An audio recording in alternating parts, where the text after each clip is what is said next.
మాట్లాడుతూ విద్యార్థులను క్రిమినల్స్ తో పోస్తున్నాడు. కొద్దిగా నా సిగ్గున్నదా? ఎవరు క్రిమినల్? క్రిమినల్ ఎవరు? ఓటుకు నోటు కేసు చేసిన నువ్వు కాదా క్రిమినల్?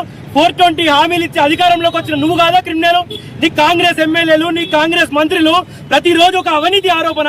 కాంగ్రెస్ అంటే స్కామ్ గ్రెస్, కరప్షన్ క్రైమ్ కమిషన్ గా సాగుతున్న మీరు కూడా ఈ రోజున మాట్లాడుతూ ఉన్నారు. అరే అయ్యా, విద్యార్థులకు 12,000 కోట్లు ఈ రోజున ఫీజు రియంబర్స్మెంట్, ఫీజు బకాయిలు ఉంటే వాటిని అడిగినందుకు విద్యార్థులను క్రిమినల్స్ తో పోలుస్తున్నారు.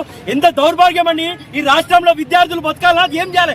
25 లక్షల విద్యార్థులు, 25 లక్షల మంది విద్యార్థులు ఆగమైతా ఉన్నారు. ఎందుకంటే వాళ్ళ తల్లిదండ్రులు డబ్బులు లేక, కాలేజ్ వాళ్ళు సర్టిఫికెట్ లేక ఆగమైతా ఉన్నారు. నిన్ను అడిగితే నువ్వు విద్యార్థులను క్రిమినల్స్ తో పోలుస్తావా? ఇంజనీరింగ్ స్టూడెంట్ క్రిమినల్స్ తో పోలుస్తావా? ఏం క్రిమినల్సా? రానున్న రోజులలో విద్యార్థులందరూ రోడ్డు మీదకి వచ్చి ఉద్రిక్తం చేస్తారు.